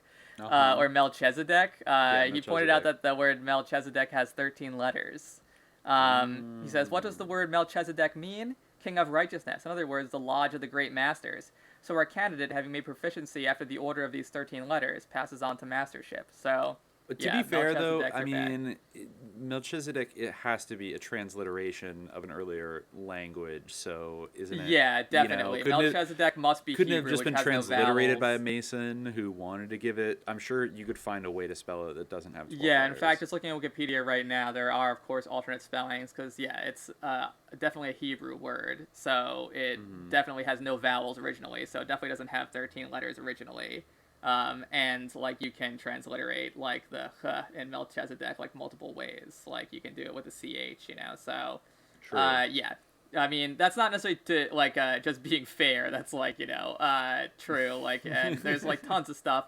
This stuff is wacky, but anyway. So he eventually, and we'll definitely make available in our notes doc, again, another reason to subscribe to Elwara, although maybe it'll be available to others eventually, but you should subscribe to Elwara. We'll definitely post this link where you can see the picture of him in his his Aztec getup with his long his Aztec headband and his long headband. Hair. I'm looking at this article, the Sun City Searcher for the Superwomen. Curious mission to America of the Toltec Prince can, with his tidings of the mysterious golden city of the sun and the cult of the forthcoming superwoman who will accomplish the millennium. Wow. I mean, he Prince also Maktin Eldorado Khan. Yes, he apparently ran for a law board. Oh yeah, he ran actually as a socialist. Yeah, as a socialist, and to be a judge. This article says, where was it? Yeah, socialist would sit in high court. Albert Sidney Raleigh of Hot Springs to oppose Carroll D. Wood. Albert Raleigh, socialist, claiming descent from Sir Walter Raleigh, so he is allegedly related. That's what Raleigh, North Carolina is named after, is a candidate for Supreme Court Justice in this state to defeat Justice Carroll D. Wood. Raleigh is a picturesque character, wearing long auburn locks, a suntan suit that is seldom changed, and with a peculiar facial expression. He attracts a second look from passers-by. Impossible, socialists say. Socialists here state that Raleigh is violating socialistic rules and asking for the authority to interpret law on the Supreme Bench that socialism does not recognize as just law. Why he couldn't sit on a bench and pass on the validity of a law and remain a socialist, said a socialist leader here tonight. We are opposed to many laws that exist, and as we don't believe in them at all, how can we pass upon their material points? Raleigh proposes to make a campaign, it is said, to ask the support of socialists in the state, using the opportunity to further advance his theories of government. And that was in Arkansas. Yeah, the very fact that he would want to run as a socialist, like, attests to the link between, like, spiritualism and socialism, like, in the early 20th and, like, the 19th century. It is a fascinating link to see that. I mean, first of all, that there's kind of enough socialists in, like, Hot Springs in Arkansas to sort of refer to them as a group, I think is kind of interesting, around the turn of the century. But then also the way they kind of distance themselves from him. I'm trying to tell if these are these, like, Eugene V. Debs socialists, or these, like, proto-DSA.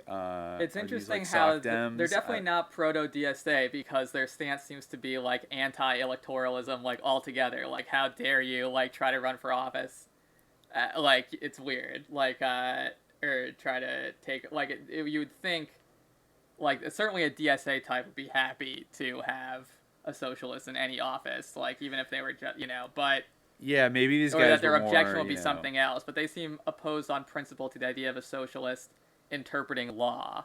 I guess that's what they mean, is that the court, this court position itself is like a part of like a bourgeois system, and thus going on the court to like be a Trotskyite, I guess, and like be an entryist and start changing laws, is not, they're not into that, and they don't think they can pass upon their material points. So they actually do seem kind of legit. I don't know. I think this guy is kind of like anti-electoralism. Yeah, he's this guy's kind of like the Satanist that wanders into like the socialist meeting and is like, bleh, I'm like Lucifer 666. I want to I'm running as a socialist. Yeah, exactly. Yeah, exactly. Bleh, I'm Lucifer 666. But I'm like Sun Worshipper 1488. Yeah. Well, he did not win the place in the Arkansas Supreme Court, according to this blog, instead heading around 1909 for the Mecca of Midwestern occultism, Chicago, where he establishes himself as an occult teacher and leader of the Order of Melchizedek, while apparently earning his living as a school teacher at Lane Technical High School. He encounters some remnant of W.P. Phelan's occult group, the trappings of which he will take on later in life, using Phelan's Hermetic Publishing Company as his personal imprint, referring to himself as elder brother and claiming to run the Hermetic Order of Atlantis. For sure, at this time, he becomes involved in the alienation of affection lawsuit I've described elsewhere, and is accused of running a predatory occult group that victimizes women. Yeah. Okay. He also spins out or off a number of occult organizations during this period, beyond the Order of Melchizedek, which had a postal address, the Grand Order of Mystics of Asia, the Valiant Brothers of the Line, the American Christian Esoteric Order. Yeah, wow. This guy got around, and he did end up in San Francisco at some point, and had this Hermetic Publishing Company, I think it was called. Yes. And he published a lot of books, including this one that I read. Yeah, he did a lot of stuff about Atlantis, and he's kind of an interesting. I think that he actually even wrote an unofficial third chapter to Blavatsky's Secret Doctrine that we talked about in our Giants episode. He's definitely an interesting character. There's an article quoted here on this blog. It's angry husband threatens raid on new religion headquarters. You can get the idea of what was going on. So he. He decided that he was a direct descendant of the Toltecs, having been born in Mexico. He declared that was the case, he took on this name of Hoc Noxine El Dorado Can.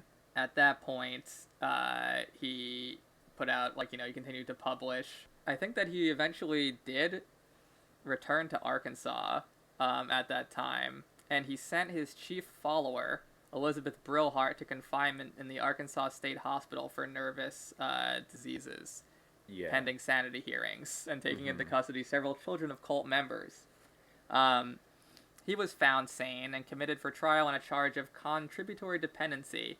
His alleged influence of the parents of the children of the members of his cult, he contributed to making dependents of them. He was found guilty, fined $200, which I guess was a lot at the time, sentenced to 6 months in the county jail. He died under the noonday sun on prison work detail a week later. His death is attributed to epilepsy.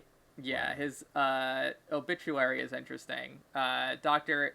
A.S. Raleigh, alleged sun worshipper, who was arrested several weeks ago after neighbors complained of his actions, died suddenly at the county farm at noon yesterday. The cause of death is attributed to epileptic fits. Little could be learned of his earlier life. However, a newspaper interview printed in 1913, during one of his revivals among his tribe, the Toltec Indians, yeah, I guess they're just taking that at face value that that's his tribe. Okay. He was the early Elizabeth Warren. Gives the information that, he's in the Midwest, gives the information that he was born near Perry, Arkansas, but later moved to the Sinaloa Mountains in northwestern Mexico. It was said that he practiced law before he became a priest of the sun worshippers. The sun worshippers believe that their god, Quetzalcoatl, is located in the sun, and that when he returns, he will return from the sun, mounted on a golden eagle. Dr. Raleigh is said to have believed that they would conquer their territory, Mexico, when Quetzalcoatl returned. An official at the farm, which I guess is what they call the prison, said that Dr. Raleigh was at work in the fields cutting brush with a gang of other prisoners. At 11 o'clock, it was said that he told another prisoner that he was subject to epileptics. County Judge Lee Miles had given instructions that Dr. Raleigh was to be given only light work until he had become accustomed to the heat and life on the farm. Raleigh was sitting on a stump talking to the guard when he complained of first the heat. The first sign of weakness showed upon him when the noon bell rang. He staggered backwards and then forward and fell flat in his face. So wow. So he was literally killed by the sun. Which is amazing. Yeah, wow. Right? It's perfect. I think that the blogger certainly picked up on the irony as well. And eventually Mrs. Brillhart was adjudicated insane. There's another article. Mrs. Brillhart is declared insane. Sun worshipper known as the Old Witch is taken to hospital. She was known as the Old Witch, and that aptly describes her appearance. She maintained the stoical attitude of the Aztec Indian she claims to be during the hearing, but after the verdict was returned by the jury, she recited from the United States Constitution on the right of liberty and the pursuit of happiness. It is only when she was addressed by Mr. and Mrs. Dow Ayres, who are also followers of Dr. Raleigh and with whom she lived before she went into the county hospital in May, that there is any light of understanding in her face. When anyone else speaks to her, she stares into space and casts down her eyes and refuses to say anything. She was quite dramatic to her farewell to Mr. Ayres. Wow. Yeah, that's that sounds interesting like episode from the Masonic history of our country. Yeah. I'd like to circle back to him one day because I wonder how much. I didn't realize there was a San Francisco connection. With him or some of the other people. I saw one of these other guys that was it Wiggs or something like that? Who ran with this guy and then was sort of like an early pioneer of illegal futures trading or something like that. There's some was interesting implicated stuff in a bank collapse. Article. He embezzled money from a bank in Chicago to fund New Mexican mining concerns, all kinds of weird stuff. Yeah, it's interesting. This is an amazing blog in general, on spiritualism. So I definitely recommend it to any listeners. Tons of great topics on there, and Britain is also herself very interesting. But for sure. Do you want to talk a little bit about maybe in more modern times, maybe the 20th century, various people's? I've seen a lot of names checked.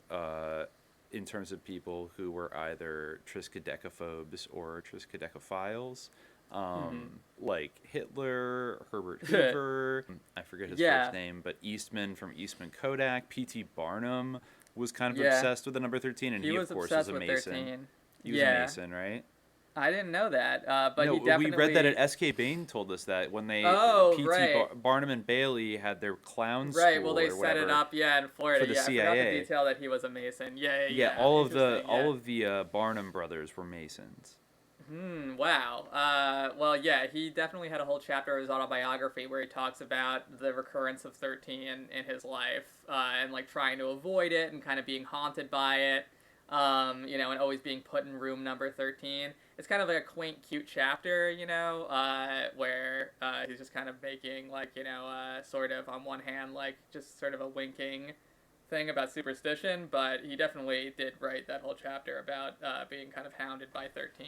Yeah, that one NPR interview described it as basically a kind of earnest exploration of whether or not the number 13 had a real influence on his by the life. guy who wrote on 13. He wrote that book. He was kind of intrigued by it. Lockmeyer wrote kind of a pop book on 13. He was intrigued by this 13 club that I guess existed. And their whole point was to gather and dine in groups of 13 to kind of flout the superstition, and they would They would have menus like dressed up as gravestones, and it was this like Civil War captain who was like a rich guy in New York, and he managed to recruit like 12 other people to go on this like quest to debunk 13. Yeah, very very wacky. Sounds like kind of a little bit lame. He was talking it up like they were so brave to defy the superstition of 13, but NPR of like, course is like lapping goofy. it up and like praising these people. It's like people that go out to like prove that like I don't know. It's just like folks, they're triskaidekaphiles. Yeah, exactly. You know, like that was how I felt about it a little bit. Yeah, exactly. Like this is sus. Like what are you guys doing? 13. Yeah, they're gathering groups of 13 on purpose. Like exactly. Like, but I couldn't find. I looked up because I did read that article about Hitler like being afraid of 13. I couldn't find any like independent confirmation of it, and I was not able to find like. I would have maybe even considered buying that guy's book because it was about 13, but there was no Kindle edition, so I was like, forget it. Like, I've only just now moved to actually ordering books like for this podcast. So, again, you know, just to shill the Alwara frequency, the investment goes right back into the podcast. The more threatening the book is to the CIA, the more it costs. Yeah, on Amazon, exactly. Basically. Yeah. Or you have to like rent it. You have to like borrow it for an hour from archive.org, which is bullshit. I don't know who invented that. Yeah, that's so annoying. It's so annoying. Sometimes it lets you borrow it for 2 weeks. Like Chuck Wendig or whatever, like these fools like, that's stealing. Or whatever. So now they like, we're like a pretty insufferable screenwriting advice guy on Twitter. And he did do that for his like sci-fi novels or something like. Yeah, like his Star Trek, like or Star Wars, like fanfic, like or authorized fanfics or whatever. It's like, excuse me, this is a pirate website. One of the most like valuable public services like on the internet. But anyway, good for you, bro. Good for you. Yeah, thanks. But anyway, that we digress. Like I couldn't find any independent confirmation of that Hitler thing. I did hear John Paul Getty also was named by Anne-Marie Schimmel as being triskaidekaphobe. Really? Yes. Interesting. And Roosevelt. Yeah, they were afraid of dining with 13 people at a table. You know, for that, the most common sort of incarnation of the superstition. Although you hear about that less now, I feel like. Now it's more around, like, the events on Friday the 13th, but...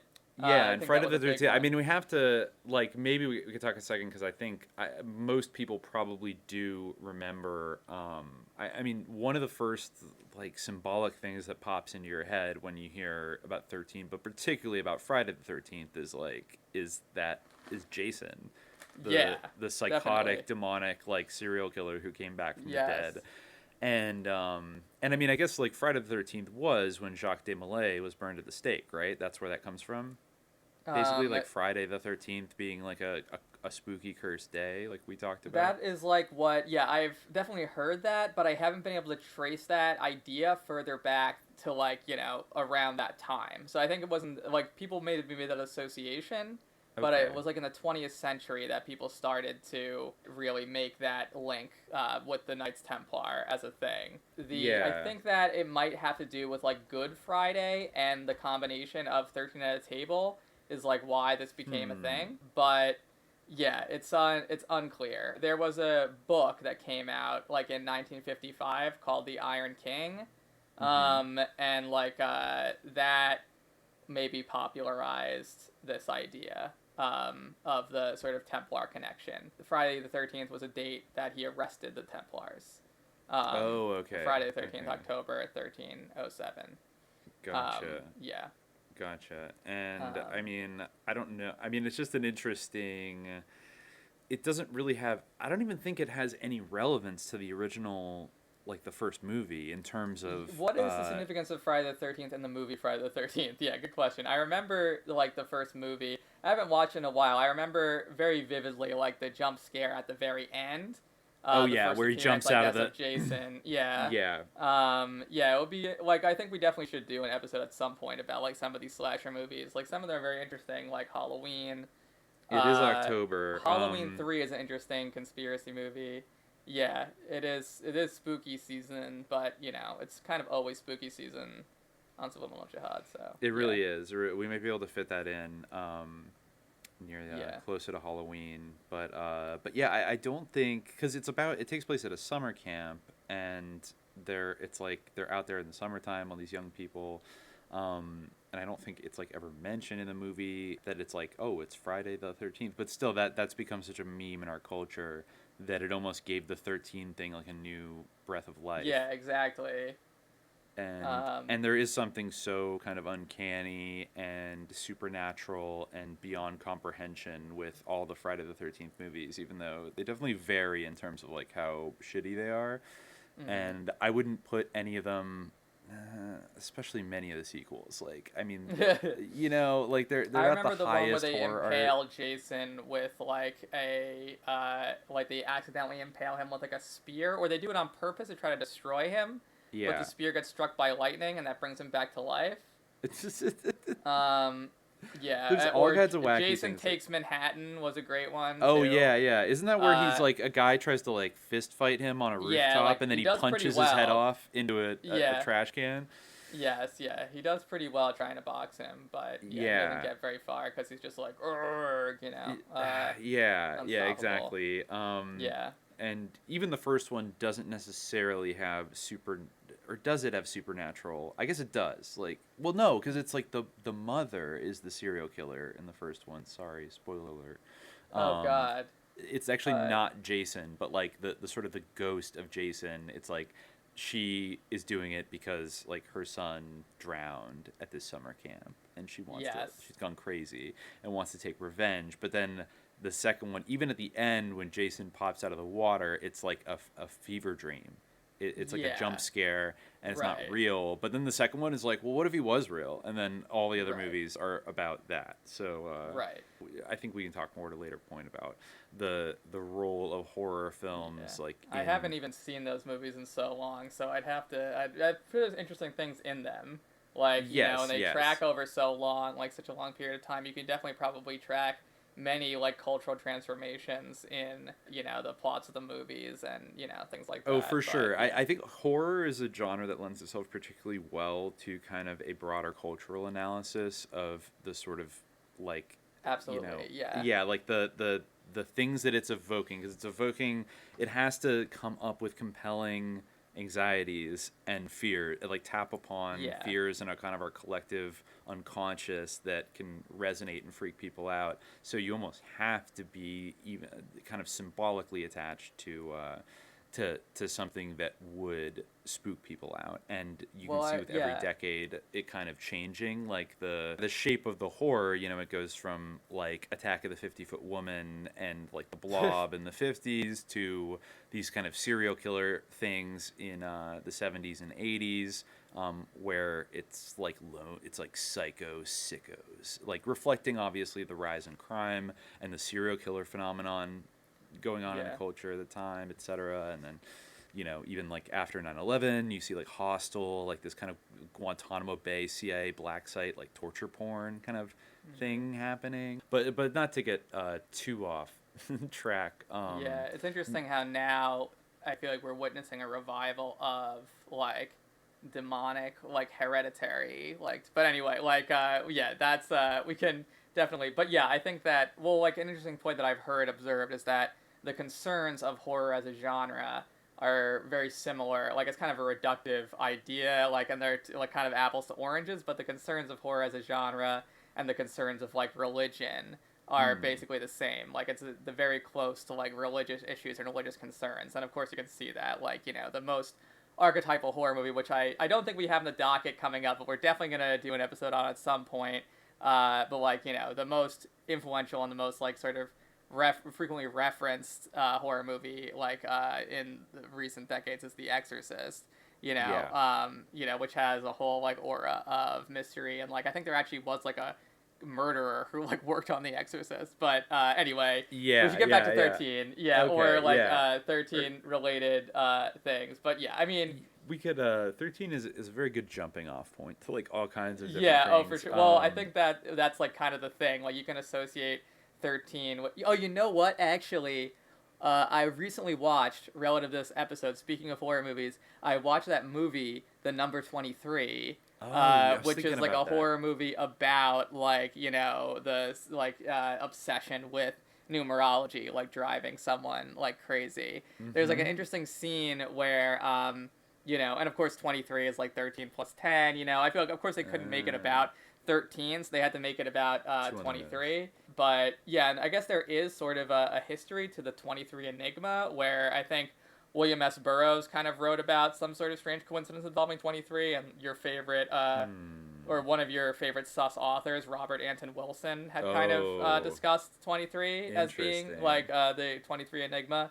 Came up in his Illuminatus trilogy previously. We'll definitely do a critical assault on Illuminatus. Yeah. Anyway, yeah, that movie is kind of, I mean, it's a very weird film. And I looked at the person who wrote it, and, like, he never wrote anything else. And it was, like, a complete failure. Like, and it is, like, one of those unintentionally funny movies where, like, Jim Carrey is, like, very weirdly miscast, and the plot is just bizarre and everything. It kind of reminded me of one of our favorite films, Serenity, that came out in recent years. It kind of had that Serenity vibe. So it has that sort of, like, so, like, what is this weird, like, kind of, anyway, like, and it has this sort of, like, stilted noir, like, almost Jessica Rabbit type feel to it. But, like, anyway, like, so, yeah, there's this interesting scene in the movie where Jim Carrey goes to meet with some, like, authority on the 23 Enigma, and he's kind of talking to him, and he's talking about, you know, the history of it and everything. It's kind of that scene where the central mystery gets explained, you know, like when Richard Gere goes to meet John Keel in the Mothman Prophecies movie, and he, you know, says, like, so what is this number? And he looks up, and there's some stained glass, like, over the head of the guy, like, you know, out the window, and Jim Carrey just goes, God? But then, you know, the guy points out, like, well, you know, 2 divided by 3 is 0.6666. No. You know, so... oh my God, no. I didn't even think about that. Yeah, it's 666 forever, eternal. Yeah. 666. Yeah, there was another poem that I encountered while writing this, which was, it was basically the idea that life was hell, and it was like the ages of man divided by some other number to create a repeating decimal, and it was the idea of, like, the eternity. Yeah, I forget the exact context. It was interesting, yeah, but I don't think that I took careful notes on that. But yeah, like the idea of the repeating decimal as like a, you know, hell or like an eternal like anomaly is interesting. But so that came up in the number 23. But I actually encountered, like, when I like looked into that, the only stuff I could really find to do with 23 was like the William Burroughs, Robert Anton Wilson stuff. But I did happen upon some other 23 stuff in an essay about John Donne, who did like who was into numerology. You know, the poet, like "Batter My Heart, 3-Person God" is one of his famous poems. Yeah, and he connected 23 with the sun, and he the connections he has is its association with the vertical structure of the universe, the tradition of the harrowing of hell, and with the solar ecliptic. Emphasizing connection with the winter solstice and the theme of moral conversion. It's by Kate Frost. It's called John Donne, the Number 23 in the Tradition of Spiritual Autobiography, which is it's in the Medieval Numerology, a book of essays, 1993. Yeah, just another thing about it. She writes relative to John Donne. When the number 23 is considered as the sum of its integers, that is 2 plus 5, the resulting number is traditionally associated with the justice, and ultimately the hexad in the final judgment. So, yes, I guess Peter Bongo, who gave us one of the few excellent treatises on numbers, represented 23 as a number signifying God's judgment of sinners, coupled with his eventual mercy. It signifies, according to Moses, he says, it signifies divine vengeance over sinners. The 23,000 constructing the calf were ordered slain down to the last one by Moses. Paul, writing in Corinthians, refers to the 23,000 dying on a day who defiled themselves with Midianite women. It is possible by this number to represent the fullness of human salvation, and especially that perfection of righteous belief which is maintained by good works. So, yeah, so there is some... 23 is good? Well, there's different takes on it, you know. Yeah, like the division obviously results in that, you know, spooky 666, which is hard to deny the demonic associations and the dark associations. Contrary to what... for John Donne, it was definitely good, yes. Yeah, contrary to what the STEM kids say, numbers, you might think they're only subject to one interpretation, but yes, you'd be wrong. The STEM kids would probably say that numbers aren't like inherently good or bad, but no, they're wrong. We might not know which ones are good, which ones are bad, but they're definitely one or the other. Maybe they're both. Maybe it does depend on the context. Maybe they're both. Anyway, but yeah. there's probably I more guess. to the story.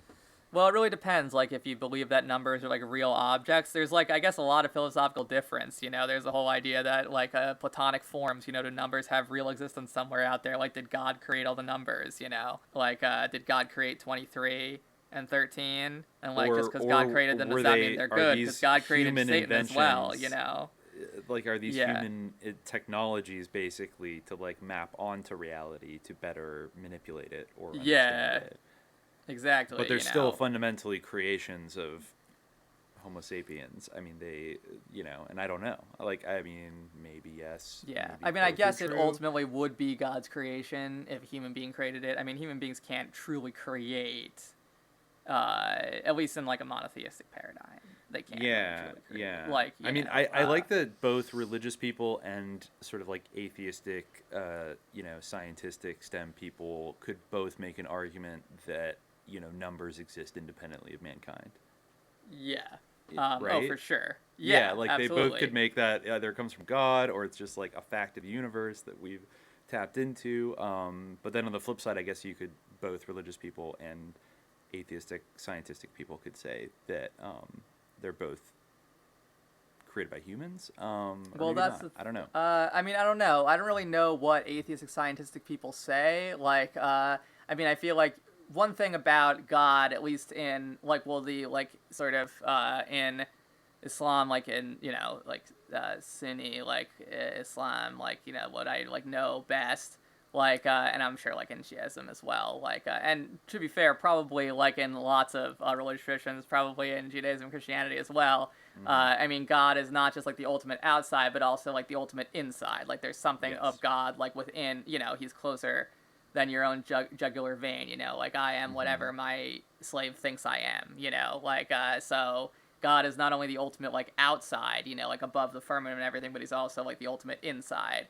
So sure. These things are in some way God. I think that, but at the same time doesn't mean that, because God also created Shaitan, and God allowed Shaitan to roam around and do what he does. So much like how Facebook has failed to ban disinfo and Russian disinformatia, God has left the door open for spiritual Putin. Astagfirullah for comparing God to Facebook. I don't co-sign that at all.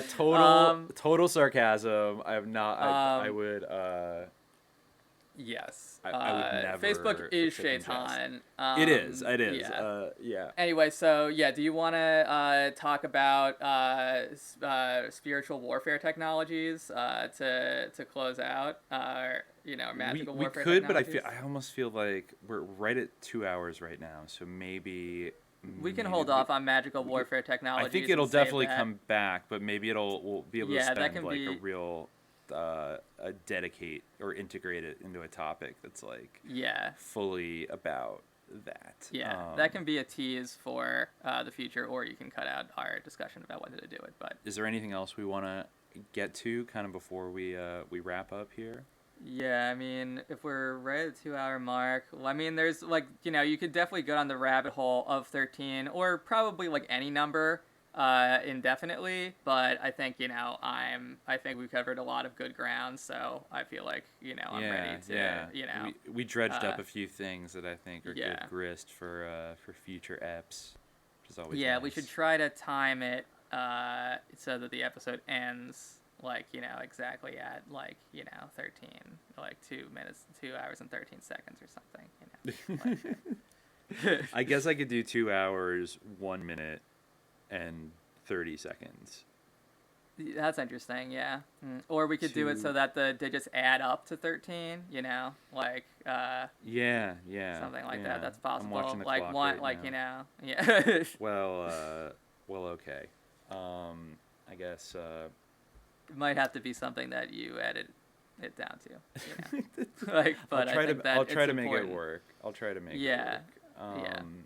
But yeah, I think we'll leave it there for now, and we'll be back next time on the Patreon Aurora Frequency with an episode about some people who are using magic for very, very bad ends.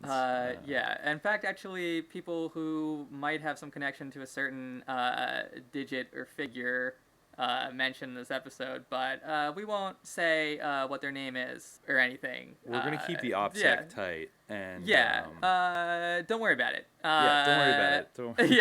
Don't worry about it.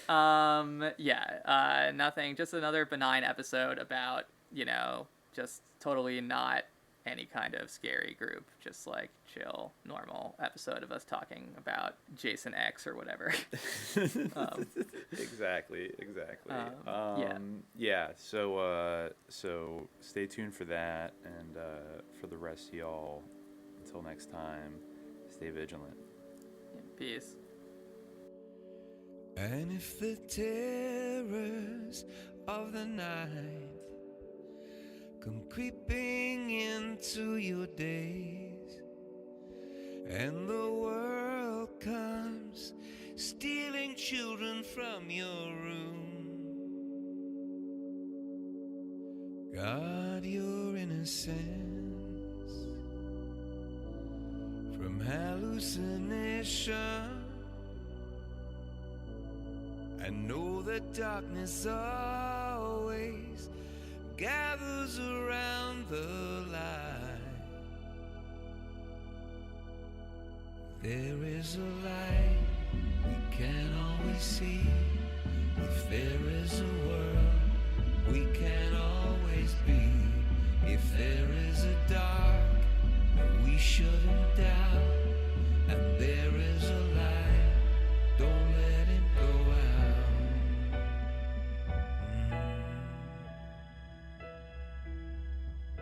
When the wind screams and shouts, and the sea is a dragon's tail, and the ship that stole your heart away set sail,